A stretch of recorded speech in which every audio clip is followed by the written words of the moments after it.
Olá, eu sou Felipe Recondo e este é o Sem Precedentes, o podcast do Jota em que nós discutimos o Supremo e a Constituição. No episódio desta semana, obviamente nós vamos falar sobre a indicação do advogado Cristiano Zanin para a vaga aberta com a aposentadoria do ministro Ricardo Lewandowski.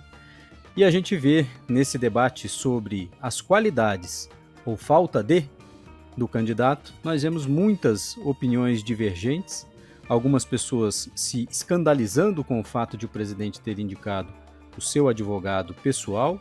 Cristiano Zanin advogou para Lula no caso da Lava Jato, mas a gente vai discutir aqui se essa indicação é sem precedentes, se ela foge muito do padrão do que nós vimos nos últimos anos, nas últimas décadas no Supremo, e se havia uma expectativa por parte de muita gente, e talvez uma demanda, de que as indicações para o Supremo, esse sarrafo, aumentasse com a eleição do presidente Lula.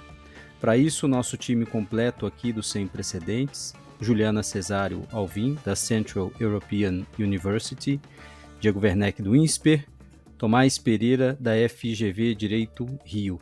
Esse assunto, até para quem está nos acompanhando saber, nós começamos a gravar aqui, já estamos há meia hora fora do ar, discutindo sobre a indicação de Zanin, se foi uma boa indicação, se ela foge do padrão, se poderia ser melhor, se ele tem as credenciais para isso ou não. Então, primeiro nós vamos ouvir o que o presidente Lula falou sobre a indicação do Zanin, e aí vou chamar a Juliana para a gente já começar o nosso debate. Você já esperava que eu indicasse o Zanin? Eu acho que todo mundo esperava que eu fosse indicar o Zanin, não só pelo papel que ele teve na minha defesa, mas simplesmente porque eu acho que o Zanin se transformará num grande ministro da Suprema Corte desse país. Eu conheço as qualidades como advogado, conheço a qualidade dele como chefe de família e conheço a formação do Zanin.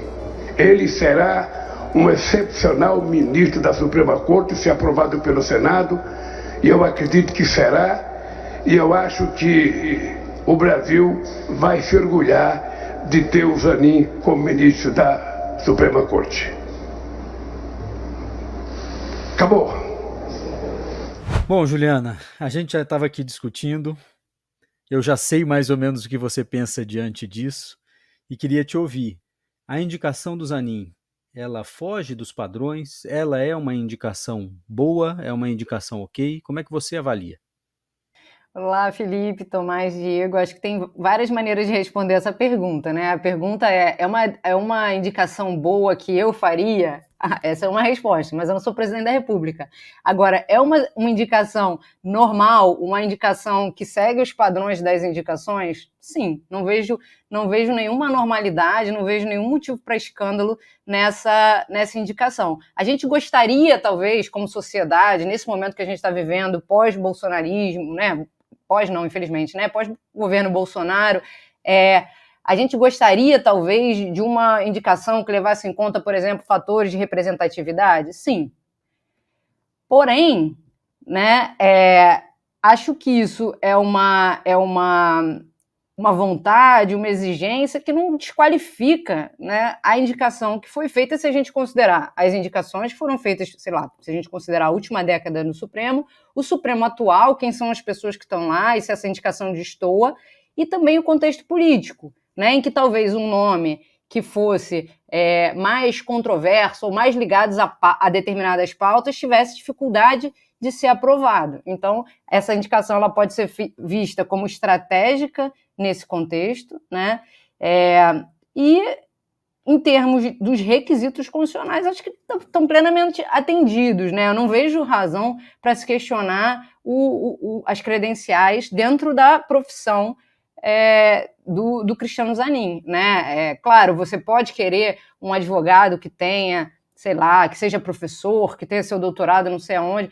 E isso pode ser um símbolo de alguma coisa interessante, importante, de uma qualificação, mas isso não é um requisito da profissão dele, e me parece que na profissão dele ele teve destaque num caso extremamente controverso, difícil, importante, em que ele ganhou e que, além, né, da sua atuação nesse caso, o caso acho que demonstra alguma coisa que tem a ver com a atuação e papel da corte, né? E tem a ver com as qualidades que o presidente Lula estaria buscando nessa indicação, como você mencionou alguns programas atrás, ou seja, né, capaz de resistir pressão da opinião pública e uma discrição na sua atuação na condução do caso, que parecem ser qualidades boas, né, para um ministro do Supremo. Então, eu não vejo esses problemas, talvez, que estejam sendo apontados em relação, por exemplo, à sua qualificação ou alguma coisa do tipo. Eu acho que a gente tem que tomar um certo cuidado com apego a determinadas credenciais que, de um lado, são usadas de maneira meramente formal, né? A pessoa tem o selo ali, mas na substância aquilo não se sustenta, aquilo não significa excelência, qualidade, comprometimento, e tomar um cuidado também para que essas credenciais, numa profissão como a advocacia, não vire um selo corporativo, né? Alguém que seja parte de uma determinada roda, de um determinado grupo. Acho que esse é um cuidado que tem que ser tomado nessa avaliação. Tomás, queria chamar você também para ouvir sua opinião sobre a indicação. Como é que você avalia? Olá, Juliana, Diego, Recondo. A gente já chegou a falar sobre essa nomeação aqui, né? E acho que a primeira coisa a dizer é que realmente não tem grande surpresa. Acho que a gente voltar ao sem precedentes do início de março, que era sobre quem que o Lula nomeará, a foto de chamada é o Zanin, né? A gente estava já dando como certo que seria ele, né? A gente, inclusive, e você, inclusive, no seu texto, mas a gente aqui também criticou muito o surgimento de certos nomes que ninguém sabe de onde que surgiu, que estavam lá na imprensa, mas eram irreais e assim por diante. Mas eu gostei de como você começou, falando que você separou, se ela perguntou se ela é boa, se ela foge do padrão, se ela tem requisitos. E a primeira pergunta é, essas três coisas são a mesma coisa, né? Uma nomeação que foge que está no padrão, ela, portanto, tem requisitos e ela é boa? Seria a primeira pergunta. Eu concordo com a Juliana que ela não exatamente foge do padrão, né? Eu concordo, eu diria, no entanto, que com frequência, quando a gente está discutindo que o Zanin não foge do padrão, o exemplo, curiosamente, não são os melhores ministros do Supremo. São ministros que são profundamente criticados, seja a sua nomeação em si, ministros que as pessoas acham que não deveriam sequer ter sido nomeados, seja na sua atuação enquanto ministros, né? Ou as duas coisas se juntam, né? A comparação, até pessoal, evidente, muitas vezes é com o ministro Toffoli, que também era criticado por sua falta de currículo acadêmico. A comparação, às vezes, é com as nomeações de Bolsonaro, né? O ministro Cássio Nunes e com o ministro André Mendonça, que eram ministros cuja próprio tom da nomeação e o próprio discurso do presidente sempre foram de uma relação pessoal, de proximidade, de confiança, e que depois, na sua atuação, tem, de fato, atuado de maneira consistente, né, votando, por enquanto, pelo menos, parece de maneira que é sempre de acordo com os interesses, ou com frequência com são os interesses do governo, ou ideologicamente, ou em termos do grupo político ali relacionado. Então, nesse sentido, que parece que foge do padrão, não foge do padrão. Eu diria, eu concordo com a preocupação da Juliana, que parece que tem um tipo de crítica que parece assim, então tem que ser professor da USP, ou da UERJ, ou sei lá, de universidades, inclusive não é de qualquer estado, não é qualquer universidade, tem muito elitismo, tem muita regionalismo nessas nomeações, tem uma certa elite jurídica. Eu me preocupo com todas essas coisas, e diria assim, precisa ser doutor em direito constitucional, em qualquer área jurídica, para ser ministro do Supremo Tribunal Federal? Não precisa, e alguns dos excelentes ministros do Supremo não tinham, e alguns ministros que acho que podem ser profundamente criticados têm. Não é essa a questão, né? Também concordo que não tem apoio das associações dos magistrados, das associações dos advogados, porque isso com frequência pode estar relacionado com corporativismos, né? As pessoas adoram mencionar que o Fauro foi presidente da OAB, mas o motivo que sempre se menciona o Fauro é porque foi o Fauro, não tem tantos outros exemplos, ou exemplos recentes, né? Então, eu acho que a gente tem que falar de verdade sobre os problemas disso. Eu concordo com a crítica dela. Mas, por mais que seja normal nesse sentido, e por mais que seja esperado, porque estava anunciado que o Lula nomearia alguém cujo critério pessoal seria alguém de sua confiança, e acho que é totalmente previsível que alguém que sofreu o que o Lula sofreu na mão do Judiciário, na mão do Supremo Tribunal especificamente, confiança nessa pessoa ia ser um critério fundamental para ele, né? O Lula claramente não está preocupado com doutorado, não parece ser esse o motivo, mas eu só chamaria atenção para um detalhe. Eu acho que a nomeação do Zanin é nomeação relacionada a um vínculo pessoal muito específico com o presidente. É o seu advogado pessoal. E tem duas maneiras de ler isso, e a história que vai ler, né? Uma ele é o advogado pessoal do Lula, mas ele é o advogado pessoal do Lula numa luta ideológica e política, num grande embate, diante dos desmandos da Lava Jato, ele venceu e tem inclusive um fator simbólico, né? Nós poderíamos ter o Moro no Supremo, nós não temos o Moro, nós temos o Zanin é um anti-Moro. Isso é verdade, isso é verdade. O historiador vai olhar para isso e talvez isso vai ser um fato a ser analisado por historiadores. Mas é verdade que é alguém que é profundamente próximo do presidente a partir da sua advocacia pessoal também. De uma maneira que exemplos com frequência que são de pessoas que foram AGU, ou ministros da Justiça, ou algum outro cargo, né, dentro do governo antes de ser nomeados, eles tinham cargos públicos. E qual que é a diferença, eu acho? Eu acho que primeiro isso permite, inclusive, julgar como foi a atuação dessa pessoa publicamente. O Zanin não tem a gente não sabe como ele se comportará publicamente, porque ele não exerceu nenhum cargo público, e também porque, mas não precisa ter cargo público. Mas ele também não tem grandes declarações. No nosso programa de março, a gente falou, a gente não sabe o que o Zanin pensa sobre um monte de coisa. Acho um problema, do ponto de vista do escrutínio público de uma nomeação.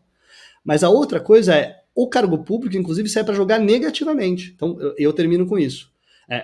Num sentido formal, você poderia dizer que André Mendonça é uma nomeação mais normal que Zanin, porque André Mendonça foi AGU e ministro da Justiça. E isso faz parte de uma trajetória relativamente comum e digna para chegar ao Supremo, não tem um problema. Zanin não tem isso é uma diferença. Zanin foi advogado pessoal, não foi AGU, é muito diferente. Por outro lado, a atuação de André Mendonça como AGU e como ministro da Justiça, na minha opinião, o desqualificam para ter sido nomeado para o Supremo Tribunal Federal. Né? Porque, enquanto AGU, ministro da Justiça, muitas vezes ele exerceu, inclusive, o papel, parecia, de advogado pessoal do presidente da República. Defendendo teses que pareciam violar a Constituição de maneira... e a própria dignidade do Supremo diretamente. Então, se a comparação a nomeação do Zanin é melhor ou pior do que as nomeações do Bolsonaro, eu acho que eu diria que me parece ser melhor, mas eu diria também que é fácil ser melhor. E eu acho que a gente tinha uma expectativa da gente levantar essa barra e não mantê-la onde ela está, ou então até formalmente acrescentar um novo precedente que eu acho que é complicado, que é o advogado pessoal do presidente nomeado para o Supremo Tribunal Federal. Diego, e você? Bom, primeira coisa, acho que vamos descartar algo que está na mesa e não deveria estar. Eu sei que todo mundo concorda que essa, evidentemente, não é uma indicação inconstitucional, né? Que, assim, ela é tão fora da curva, é tão claramente violadora de um jeito, assim, evidente, né, desde o que está previsto na Constituição, que é inconstitucional. Acho que isso nenhum de nós aqui concorda. Acho que a gente discorda mais, né, a partir desse piso, como é que a gente pode ter uma conversa pensando no absoluto e no relativo, se ele atende em si os critérios e como é que ele é comparável ao que a gente tem até aqui. E aí eu acho que todos também estamos de acordo, se eu me lembro da nossa conversa e pensando agora no que o Tomás e a Juliana falaram, que o padrão do Supremo não é assim espetacular, né? Consistentemente atende de uma maneira incontroversa a esses critérios. Inclusive, não só com relação ao notável saber, mas o critério de proximidade pessoal, né? Então, por exemplo, se a gente pega, por exemplo, a indicação do ministro Marco Aurélio, que era primo do presidente que o indicou. Aliás, acho que isso também é um indicador de como a gente mudou. Acho que o país mudou. Hoje, em certo sentido, é mais difícil fazer certas coisas do que era há 30 anos. Imagina o Lula indicando o primo dele para o Supremo, né? Porque é primo. Isso acho que seria inaceitável hoje, acho que não seria possível. Então, tem uma narrativa de que o sarrafo está só baixando, eu discordo. Eu acho que ele é um sarrafo que oscila, sempre oscilou, E em algumas coisas especificamente, eu acho que é mais difícil fazer certas indicações hoje do que era ali no alvorecer da nova Constituição. O próprio ministro Celso de Mello, que se tornou um grande ministro, respeitado, querido, quando foi indicado, ele não tinha no currículo dele coisas que o destacassem. Ele era muito jovem, tinha ali seus 40 e pouquinhos anos. E o que quer que você imaginasse sobre a qualidade que ficava visível para as pessoas que trabalharam com ele, ele passou uns anos, ele era um promotor, né, de primeira instância, e passou uns anos como assessor nos cargos em Brasília, né, cargos assim que o colocaram muito próximo do presidente Sarney, do Consul-Geral da República, e nesses anos ele impressionou essas pessoas, né, o presidente Sarney confiava e indicou. Então, não sei... Zanin hoje, por exemplo... E não se sabia nada sobre Celso de Mello na época. Não sabia nada. Se a gente olha nos jornais, hein, Diego, na época da indicação, a gente vai ver notinhas desse tamanho, assim, ó, no jornal impresso, porque ninguém tinha nem ideia do que era Celso de Mello, de quem era Celso de Mello. Outra coisa que seria muito difícil de acontecer hoje, né? Porque rapidamente se saberia muito sobre ele em questão de meses, se uma pessoa com esse perfil fosse indicada hoje, né? Iam levantar, né, as notas dele na graduação em Direito. Então, acho que isso daí estamos de acordo, né? Em termos relativos, o padrão do Supremo oscila, e Zanin, situando ele nesse padrão, eu não acho que ele está muito fora da curva, não. Eu não acho que é um ministro que evidentemente preenche esses requisitos, não. Assim, não é um que eu olharia e falaria, nossa, tá claro aqui que está atendido. Mas também concordo que tivemos outros ministros que me pareciam estar atrás dele no momento da indicação, em termos do que já fizeram na carreira, né, em termos do que tinham para mostrar. E aí eu concordo com uma coisa que a Juliana falou, que é importante reforçar, é que a gente não pode fetichizar alguns indicadores, né? Tem mestrado, tem doutorado, passou em concurso público, né? Milhares de pessoas atendem esses requisitos e não atendem necessariamente requisito notável saber. Eu diria só uma outra coisa aqui antes de seguir. Acho que um problema dessa indicação, que é diferente, sim, e é uma coisa que o Tomás tinha falado, agora não lembro se foi antes ou se foi agora, Tomás, então se foi, ou se não falou, se defenda, eu não lembro, mas que você falou que tem essa novidade de você indicar, né, o advogado pessoal. Isso é uma novidade, assim, isso é um elemento novo, embora eu concordo totalmente com a sua avaliação de que no caso do André Mendonça, essas coisas se misturaram, né? Eu acho o ponto aí, concordo plenamente, né? Não é que o cargo público elevou a indicação, é que o comportamento dele no cargo público rebaixou, né? Tornou mais difícil você dizer que ter sido o ministro da Justiça elevava. Mas eu acho que isso é uma novidade, isso é um problema, o problema de fundo, a confiança, a proximidade excessiva, não é novidade, eu concordo. Mas essa manifestação específica, eu acho que é importante isso ser debatido, até porque, na fala do presidente Lula, me preocupa uma coisa, que é não dizer, olha, estou indicando ele apesar disso, estou indicando por outras coisas, porque ele mostrou nesse trabalho, mostra que ele foi... Não é além da minha defesa, isso está dito ali no vídeo que você mostrou, Felipe, do Lula falando.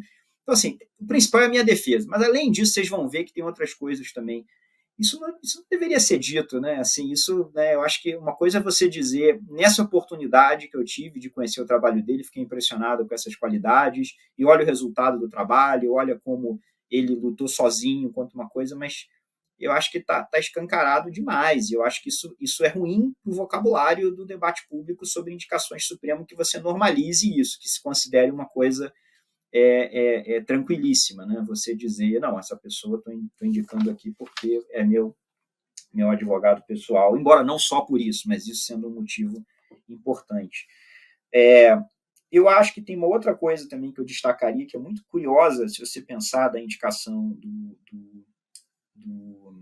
do Zanin, que eu acho que a gente não está preparado, fiquei pensando nisso ouvindo a Juliana também, a gente não está preparado para discutir e avaliar publicamente com critérios compartilhados, o que é o candidato que fez carreira só na advocacia.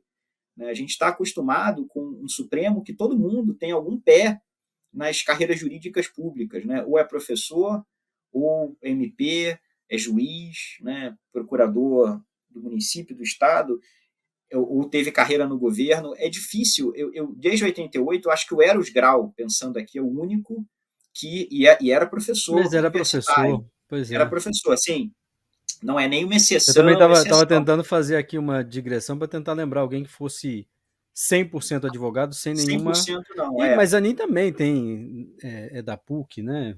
Então, de fato é uma comparação difícil. Mas uma coisa é você ser um advogado que dá umas aulas, né?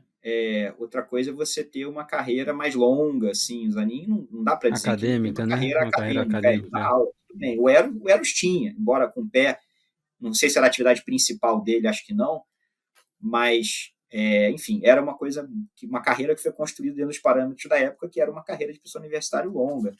Então, eu chamaria atenção duas coisas, né? Acho que a gente não está preparado para avaliar isso, e essa conversa não pode ser, não sei se isso é uma discordância com a Juliana ou não, eu concordo com o que você está tirando da mesa, Juliana, dizendo não pode ser só quem os clubinhos dizem que tá ok, né? A magistratura, o MP, a OAB, a Academia de São Paulo, a Academia do Rio, a Academia de Minas, né? A Academia de Brasília, para contemplar todos os 4 estados aqui em que atuamos e para não deixar isso, né, ninguém se sentir excluído da minha crítica. Não pode ser isso, mas a parte positiva acho que fica faltando, porque aí qual o critério que a gente usa então? Se não são esses, como é que se avalia o que é o grande advogado? E eu acho que é possível, é necessário que seja possível que pessoas cheguem ao Supremo tendo sido grandes advogados que não fizeram nem necessariamente a advocacia de interesse público. É uma possibilidade, mas eu acho que não pode nem ser a única. O Supremo sempre vai ser majoritariamente um tribunal em que isso é exceção. Beleza, mas essa porta não pode estar fechada totalmente. E aí, só uma última coisa que eu acho muito curiosa. Talvez isso seja a única maneira, o Zanin representou a única maneira de que um advogado especialista em societário chegue no Supremo. Né? A gente tem o texto que você fez, Felipe, mostra, né, que ele tem uma atuação destacada em direito societário, na área empresarial. E isso não pode ser dito de nenhum outro ministro do Supremo, até onde eu sei. E ele chegou lá não por isso, claro, mas pela atuação dele nos últimos anos na esfera criminal. Mas olha que curioso, né? Então teremos um ministro do Supremo, por meios indiretas, por vias tortuosas, que é um especialista em direito empresarial. Mas eu acho que... Indicado pelo Partido dos Trabalhadores, né? E não é o comparato. E não é o comparato. Mas só uma coisa, Tomás, antes de passar a palavra para você, que você disse aqui que quer falar sobre algo, isso que o Diego mencionou, de termos um advogado societário, é também uma dificuldade de se indicar alguém puramente da advocacia. Ele vai ter alguma área específica de atuação. A gente pensaria, seria então direito constitucional? E aí se aproximaria mais do presidente da República? Mas para um advogado ter, se esse é um critério de confiança do presidente da República, não vai ser só a atuação na advocacia, fora de uma proximidade com o presidente, que vai dar essa confiança. Então, acho que tem esse outro ingrediente. Indicar um advogado, puramente advogado, ou 100% advogado, vai exigir dessa pessoa que tenha alguma relação com o presidente. Então, não vai ser pela advocacia, necessariamente. Tem uma dificuldade. Sim, pela atividade que não seja ligada ao presidente, né?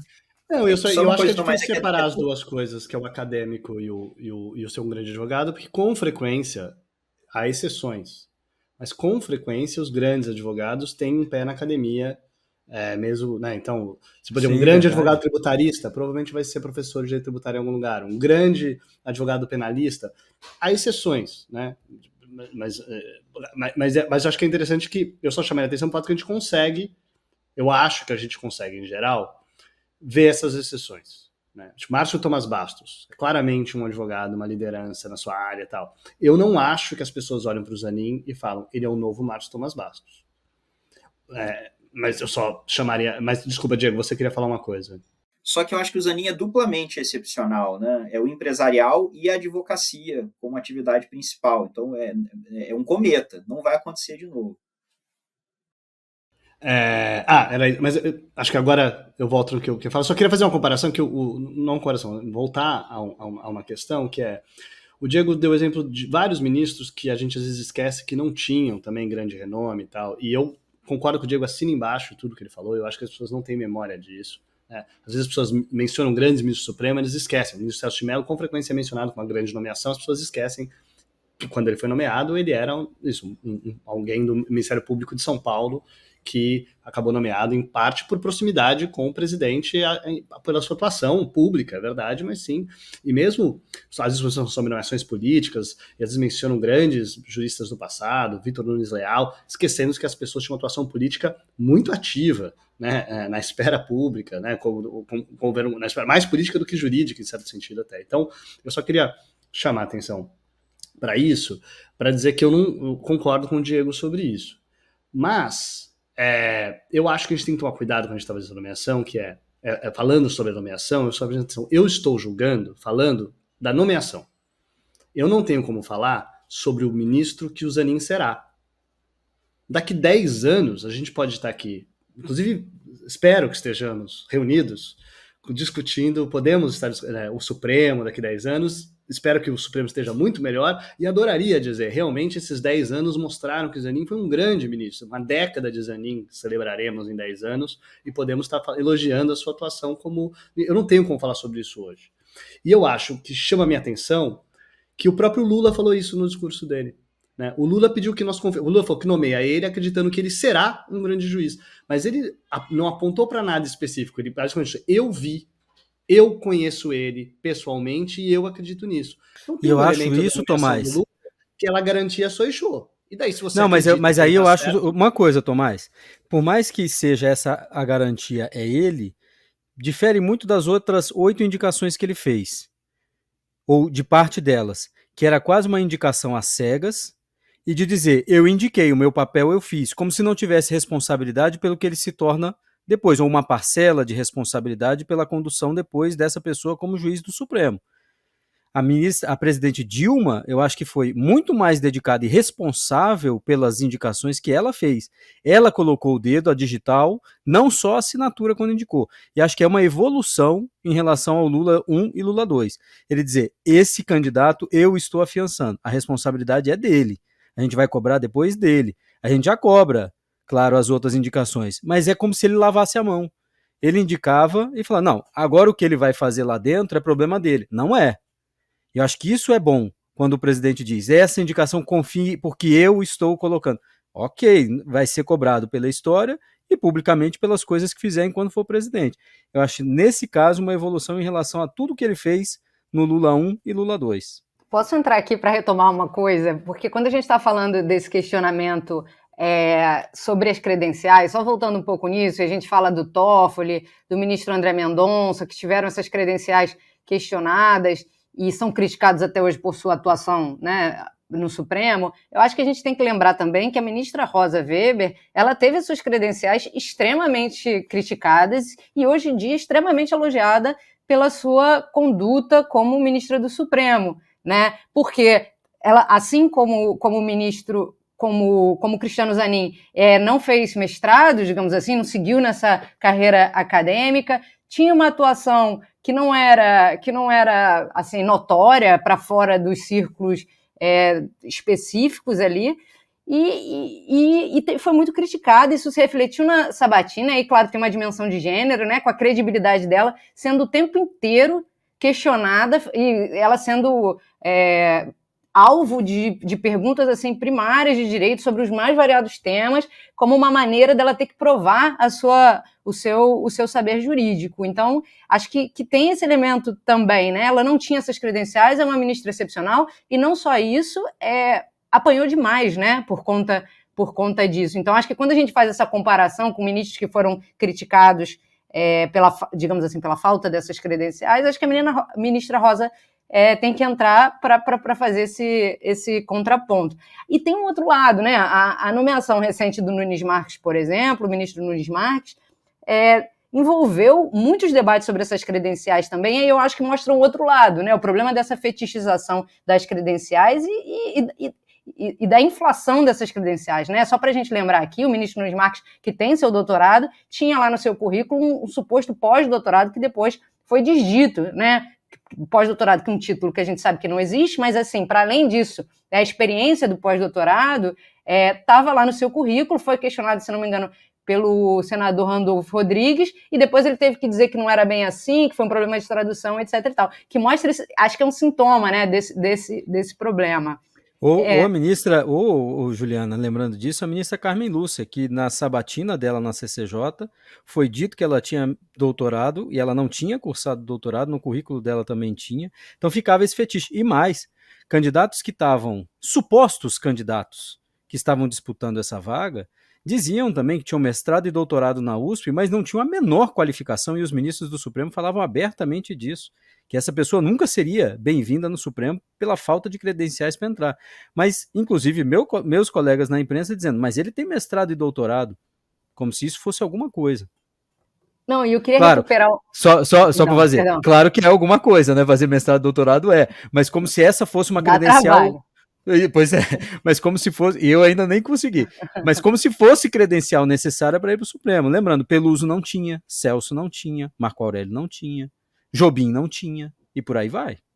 E o Diego levantou uma bola ótima, que é a questão do critério, realmente. Acho que falta talvez um critério claro do que seria o que é necessário para um advogado ou advogada ter suas credenciais reconhecidas. Mas aí eu estava lembrando aqui que é interessante que o Barroso, que claro que tinha sua carreira acadêmica totalmente reconhecida na época da sua nomeação, mas também a sua carreira como advogado reconhecida, e é um pouco dado como exemplo, eu acho, do advogado de grandes causas, que seria um parâmetro para entender o que seria um advogado qualificado. E aí a gente tem que lembrar que ele também fez um movimento de construir essa proximidade, essa confiança, quando advogou no caso do Cesare Battisti, né? Então é interessante que o elemento também da confiança, ele aparece de uma outra maneira, claro, mas ele aparece ali como uma construção que justifica essa nomeação, né? Então, e Barroso também em outras atuações junto à Casa Civil, por exemplo, no começo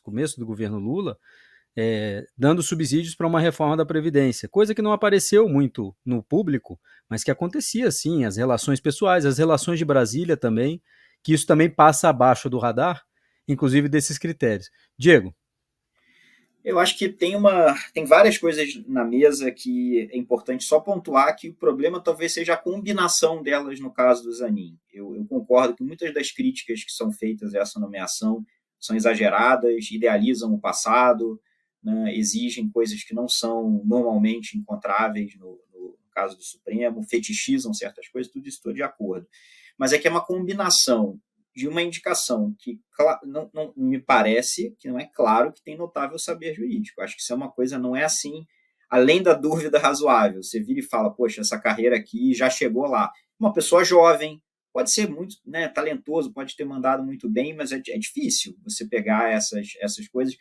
Um cenário em que o judiciário brasileiro estava politizado pra caramba nos últimos anos, a maré vai e vem e as coisas mudam de acordo com o sabor de conjunturas, que é difícil você dizer qual que é a estratégia da pessoa, o que foi sorte, está no lugar certo, na hora certa, o país mudou, colocando questões que eu acho que, se eu tivesse que discutir em detalhe o trabalho que alguém fez como advogado, não me sinto qualificado para fazer isso, mas acho que teria que levar isso em conta. Então, acho que não tá claro, acho que, né, eu não estou convencido de que essa é uma indicação.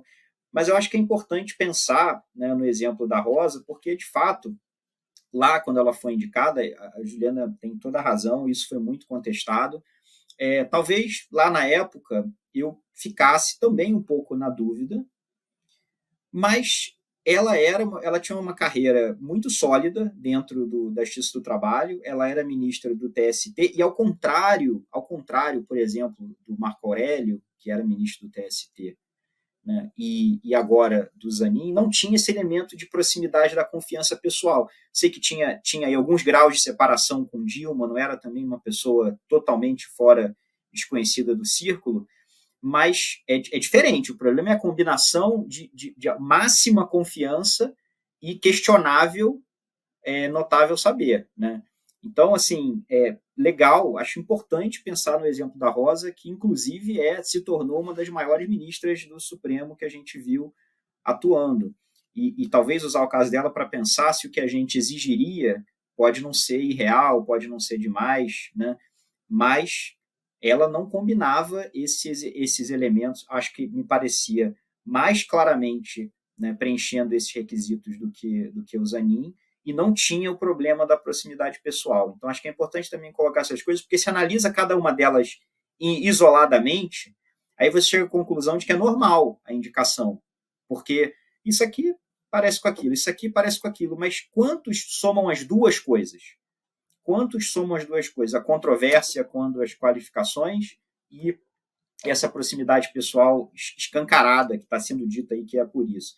Então, eu acho que é importante pensar nessa combinação, e eu acho que não me parece, o Tomás falou, pode ser que seja um grande ministro, mas eu não acho que a gente deveria imaginar que é super normal, né, essa indicação. Acho que tem críticas aí a serem feitas com certeza. Não acho que é inconstitucional, não acho absurdo, mas acho que tem críticas sim. Se eu posso só falar uma coisa rápida sobre isso, Diego, que eu acho que tem a ver com... Eu concordo, eu não tenho nada específico que eu possa dizer contra o Zanin para dizer que é uma nomeação péssima, né? Ou ruim, ou muito ruim. Mas eu acho muito difícil achar coisas boas para dizer. E eu acho que isso tem a ver com o problema, né? Eu acho que alguém que queira defender a nomeação também teria dificuldade. A pessoa ia falar, provavelmente tem o caso do Lula e tem o caso do Lula e o caso do Lula, né? Também. E o resultado do caso do Lula, né? Ou a característica pessoal dele. Trabalhador, leal, aguentou a dificuldade. Eu não estou falando de nada disso. Eu não estou criticando essa coisa. Acho que isso ele demonstrou. E o Lula claramente acredita que ele demonstrou e fala disso ativamente. Mas eu acho que a gente tem que falar que isso é um problema. A gente falou, é um problema nomear alguém que talvez seja essa a questão. Se a gente está analisando a nomeação e não o futuro ministro, que o tempo dirá, né? Um problema você nomear alguém que eu não tenho como saber defender, que com certeza indicar por que eu acho que essa pessoa vai ser um grande ministro. A dúvida é um problema, se eu estou julgando a nomeação. Normalmente a gente deveria nomear pessoas que eu deveria ter pouca dúvida. Claro que eu posso me decepcionar. Mas eu ia te fazer essa provocação, Tomás. Zanin, eu acho que é difícil até se decepcionar. Porque é o seguinte, eu não tenho como dizer para você, nossa, quem diria? Ele tinha todas essas coisas e eu acho que isso é um problema. O que não significa, de novo, eu não tenho nada especificamente contra o Zanin, e parte do que eu estou dizendo aqui eu não tenho nem como ter. Mas eu acho que isso é um problema, não ter como ter algo contra e talvez não ter como ter algo a favor. Porque para defender seria importante ter isso. Tem a famosa frase, né, sobre nomeação do Supremo, né? Alguém, para chegar no Supremo, para ser ministro Supremo, a pessoa tem que ter biografia antes de ser ministro Supremo, e não depois, né? Construir a biografia depois. Não dá para dizer que a biografia do Zanin não tem nada. Tem o caso do Lula, tem um elemento ali, não é nada. Mas o Zanin, enquanto, né, jurista, o Zanin, futuro ministro, o Zanin enquanto uma autoridade pública que vai se posicionar sobre as questões mais divisivas da nossa nação, o Zanin enquanto alguém com uma visão sobre a Constituição, essa é uma biografia que ele vai construir enquanto ministro, depois de nomeado. Isso é parte do problema aqui para mim. De novo, é único? Não é. Mas eu acho que é um problema. Tomás, pegar o gancho do que você falou para reforçar uma coisa, né?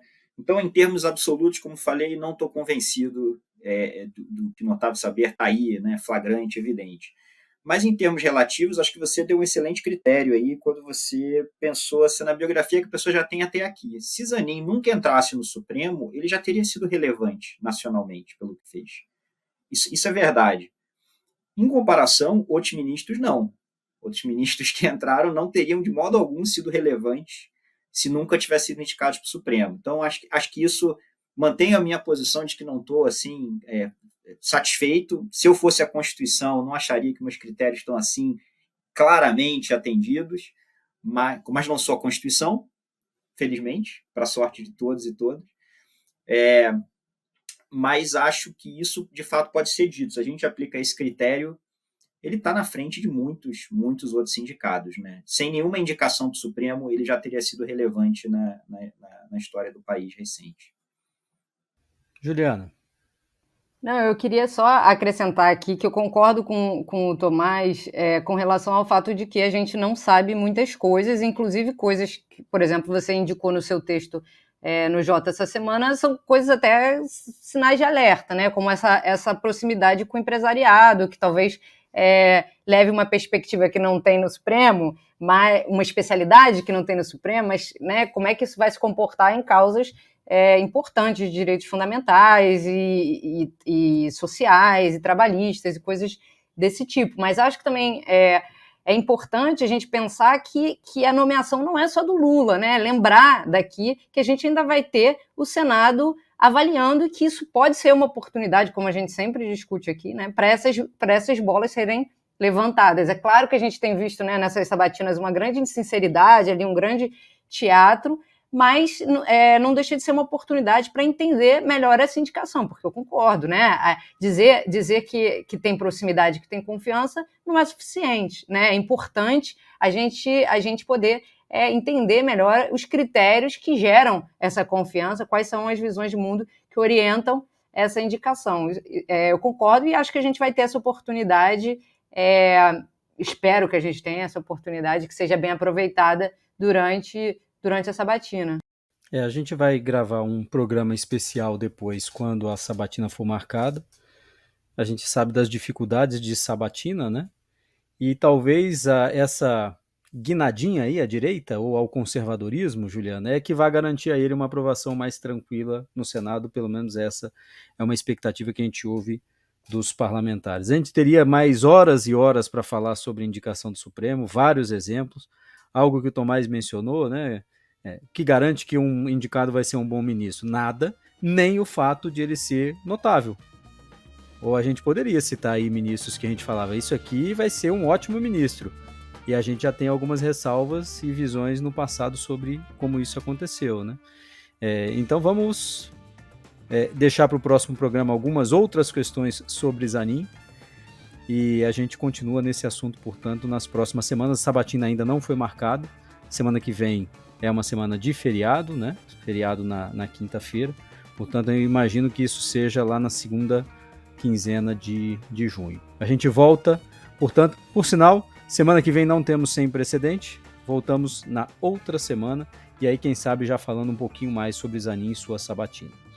Gente, obrigado e até lá. O Jota desenvolveu uma plataforma inteligente para quem trabalha com política. Agora ficou mais fácil antecipar cenários, ficar por dentro dos bastidores políticos e utilizar as nossas ferramentas inteligentes de análise de dados para ter mais previsibilidade institucional nos 3 poderes. Tenha acesso aos nossos alertas e apostas da semana, análises políticas exclusivas e reuniões com os nossos especialistas, relatórios especiais, ferramentas de inteligência artificial e eventos exclusivos com as figuras mais importantes da política nacional. JProPoder, a plataforma número 1 de relações governamentais no Brasil.